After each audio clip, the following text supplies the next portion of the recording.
فأنا ناصح لإخواني بالصدع بالحق تبيض وجوههم. السكوت في مسألة الحزبية يضرها، فاصدع بما تؤمر وأعرض عن المشركين. سلامي على دماج ورجالها والشيخ يحيى ودار العلم يا سعد بانيها. Bismillahirrahmanirrahim.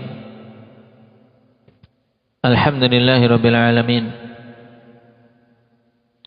Wassalatu wassalamu ala al-mab'uuthi rahmatan lil alamin. Wa ala alihi wa ashabihi wa man tabi'ahum bi ihsanin ila yaumiddin. Man hafizal hadits falyaqra.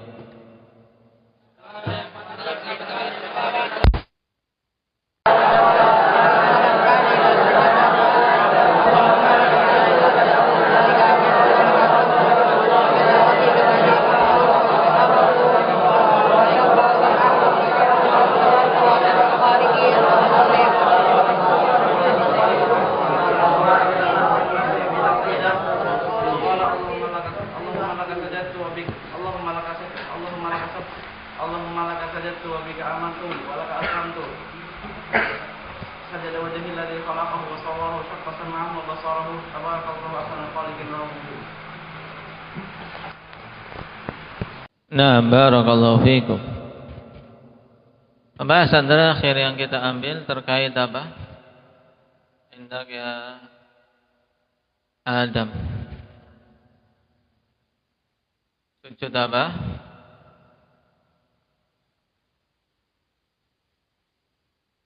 Pembahasan sujud apa yang kita ambil terakhir? Sujud tilawah. Nah, sujud karena sebab membaca ayat sajdah. Taib. Indah ya Muhammad Aceh. Ayat-ayat sajdah yang datang hadis marfu' sahih bahwasanya Nabi sallallahu alaihi wasallam sujud padanya ada berapa? Yang datang riwayat secara marfu'.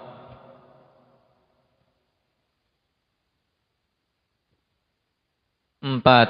Taib. Yang pertama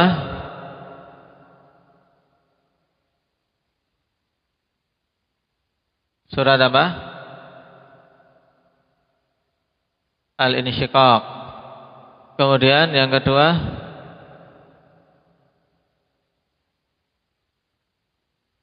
Al-Alaq. Terus yang ketiga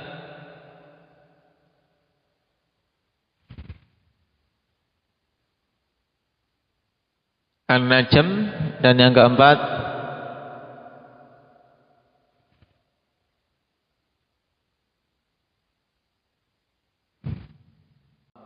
Taib, yang keempat pada surat Shad. Nah, ini tempat yang datang riwayat marfu' dan sahih dari Nabi sallallahu alaihi wasallam bahwasanya beliau sujud padanya. Taib, ijlis. Apa keutamaan dari sujud tilawah? Indah ya Salman.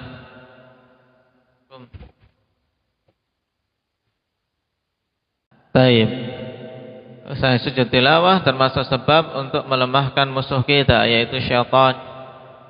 Karena ketika anak Adam sujud karena tilawah ini, i'tazala syaitan yabki, syaitan pergi dalam keadaan menangis. Injelis.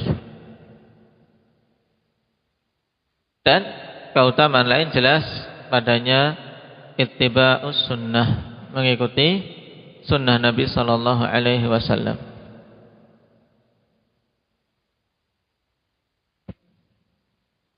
Sekarang kita lanjutkan pada pembahasan berikutnya.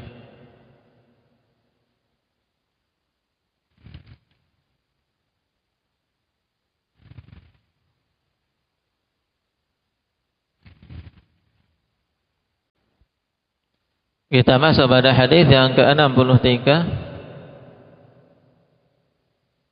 Qala Syekhuna Yahya hafizahullah ta'ala an Abi Hurairah radhiyallahu anhu anna Rasulullah sallallahu alaihi wasallam qala aqrabu ma yakunu al-'abdu min rabbih wajid fa akthiru ad-du'a akhrajahu Muslim. Dari Abi Hurairah radhiyallahu anhu, siapa nama Abu Hurairah? Indaka Raihan Abdurrahman ibnu Sakhr, bahwasanya Rasulullah sallallahu alaihi wasallam bersabda, aqrabu ma yakunul 'abdu min rabbih.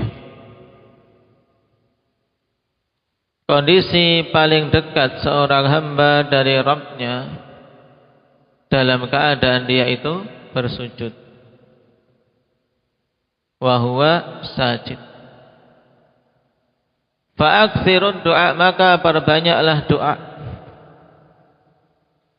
Pada hadis yang singkat ini Rasulullah sallallahu alaihi wasallam mengkabarkan bahwasanya kondisi hamba yang paling dekatnya antara dia dengan Allah tabaraka wa taala ketika dia dalam keadaan sujud. Dan ketika dalam keadaan sujud, di mana itu kondisi paling dekatnya si hamba, apa yang hendaknya kita perbanyak? Nabi sallallahu alaihi wasallam perintahkan di sini untuk memperbanyak doa. Dan Allah Subhanahu wa taala mencintai hambanya, ikhwan, semakin banyak hamba ini berdoa kepadanya. Berbeda dengan manusia. Allah semakin cinta kepada hambanya kalau hamba ini semakin apa? Semakin memperbanyak permintaan dan doa kepadanya. Makanya perintah untuk kita berdoa kepada Allah, meminta kepadanya banyak dalam Al-Quran, demikian pula dalam As-Sunnah. Allah Subhanahu wa taala katakan, wa qala rabbukum ud'uni astajib lakum. Rabb kalian mengatakan, ud'uni, berdoalah kalian kepadaku, aku akan kabulkan. Bahkan diancam yang menyombongkan diri tidak mau meminta.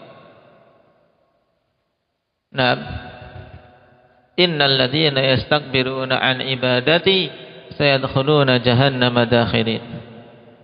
Sesungguhnya orang-orang yang menyombongkan diri dari ibadah kepadaku, yaitu dari bersujud, maka mereka akan berdoa, mereka akan masuk ke dalam neraka dalam keadaan hina. Makanya ketika sujud, pergunakan ikhwan waktu tersebut dengan baik. Jangan jadikan kesempatan untuk terlelap, terutama pada salat subuh, atau pada qiyamul lail, salatut tarawih. Ketika sujud, kesempatan untuk apa? Merem.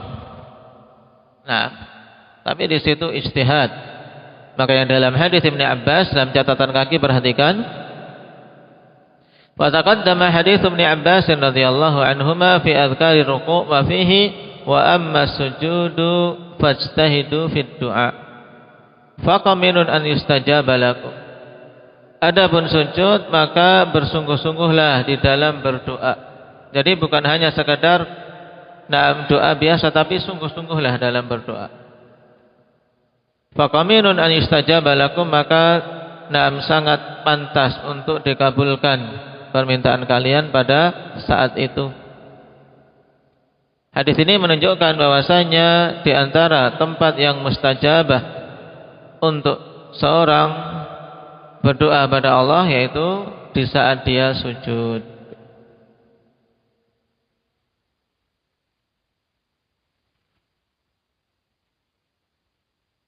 Dan berdoa dengan doa-doa yang datang dari Nabi sallallahu alaihi wasallam dalam As-Sunnah yang sifatnya jami' mani', ini lebih utama. Karena Nabi sallallahu alaihi wasallam yastahibbu jawami'ad du'a, sangat mencintai jawami'ad du'a, doa-doa yang singkat tapi padat.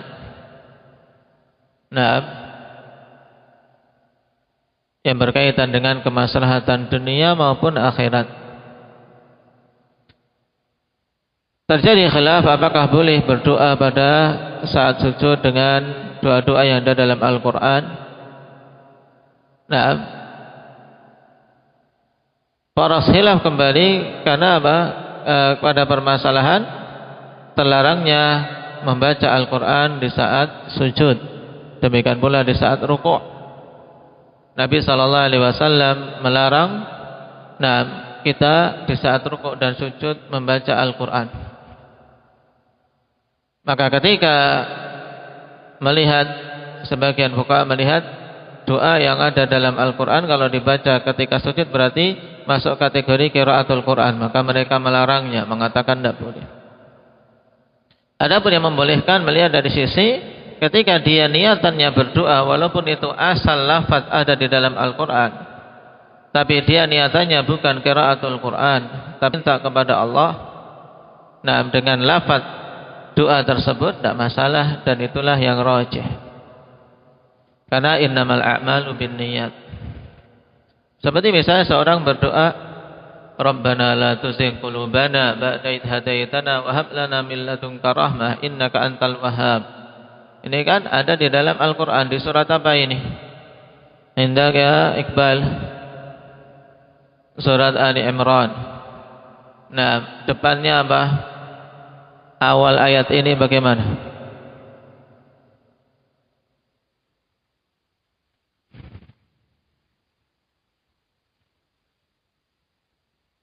Sebelumnya.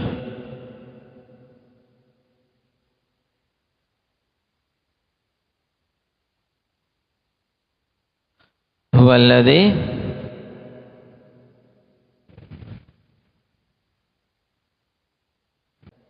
Naam, huwallazi anzalna 'alaikal kitaba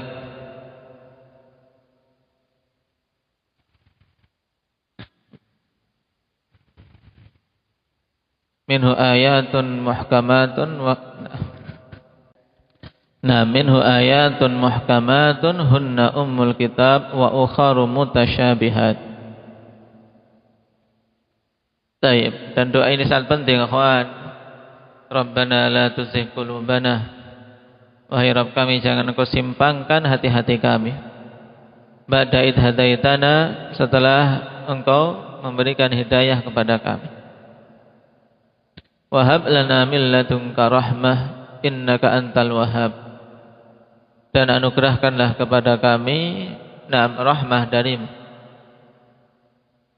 Nah, seorang hamba kalau sudah diberi rahmah oleh Allah, maka mesti selamat. Nah, mesti berada di atas keberuntungan. Maka doa ini jangan sampai luput dalam doa-doa kita. Terkumpul padanya permohonan untuk istiqamah di atas hidayah yang kita semua sangat butuh. Sebab yang menjadi patokan keselamatan seorang hamba ya akhir penutupannya. Innamal a'malu bil khawatim. Hanyalah amalan-amalan bergantung dengan penutupannya. Naam. Taib. Memohon untuk di atas hidayah terus menerus terkandung padanya berarti memohon untuk bisa husnul khatimah.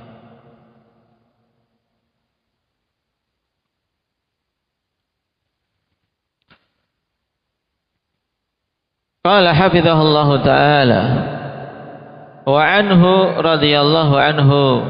Dari siapa ini maksudnya? Syukran. An Abi Hurairah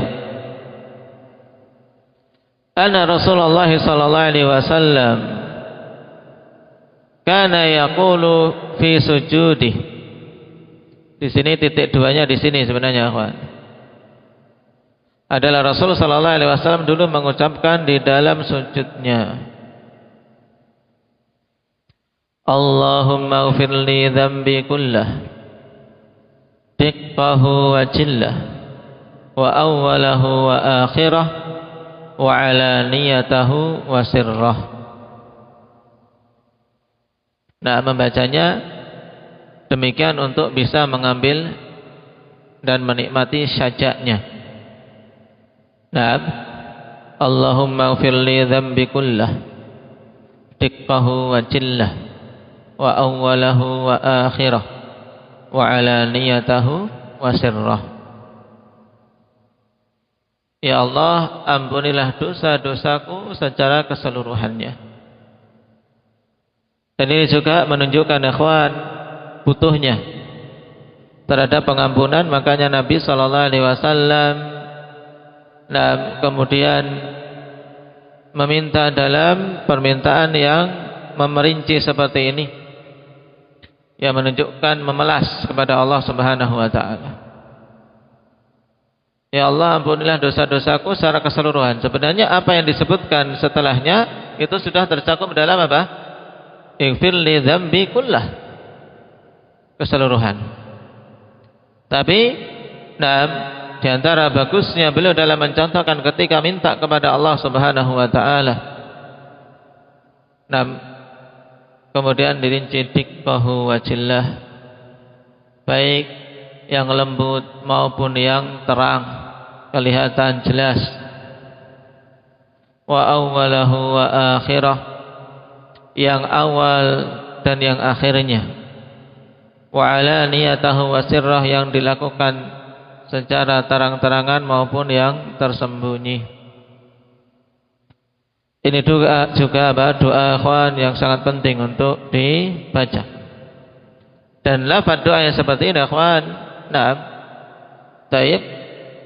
dibaca setelah membaca zikir yang wajib. Setelah membaca zikir yang wajib, kemudian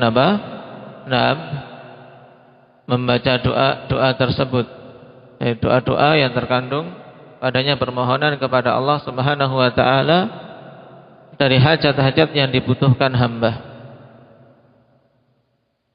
Hajat yang paling besar mendapatkan pengampunan.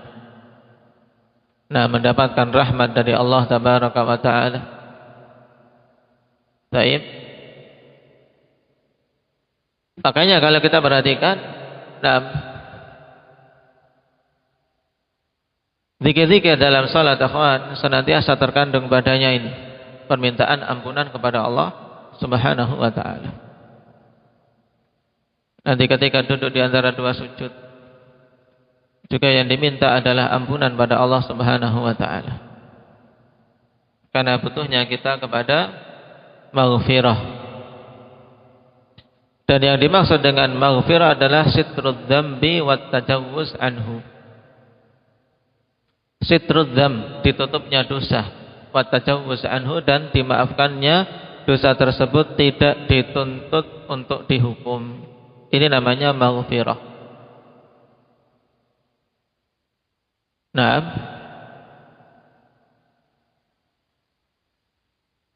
Karena kita hamba yang senantiasa melakukan dosa dan kesalahan di setiap harinya.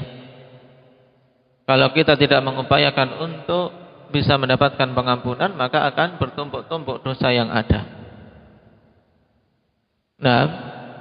Nasallallahu azza wa jalla an yaghfir lana dzunubana. Ini dua hadis kita ambil pada pertemuan hari ini terkait masalah sujud. Dan berbanyak ikhwan menghafal doa-doa yang jami' untuk dibaca ketika sujud tersebut. Seperti meminta afiyah, Allahumma inni as'alukal afiyah fid dunya wal akhirah. Ini mudah, ringkas. Meminta afiyah, keselamatan di dunia dan di akhirat. Ini juga sangat mencakup keselamatan dari semua hal. Masuk keselamatan jasmani maupun keselamatan rohani. Keselamatan di dunia maupun keselamatan di akhirat. Makanya Nabi dulu bimbingkan untuk banyak meminta al-afiyah. Apalagi di zaman-zaman kita seperti ini, ikhwan. Banyak-banyak meminta al-afiyah. Allahumma inni as'alukal afiyah. Meminta afiyah, keselamatan. Selamat dari fitnah syubhat maupun selamat dari fitnah syahwat. Selamat dari mara bahaya yang mengancam badan kita maupun bahaya mengancam roh kita. Naktabi bihadza walhamdulillahirabbil alamin. Subhanakallahumma bihamdik asyhadu an la ilaha illa anta astaghfiruka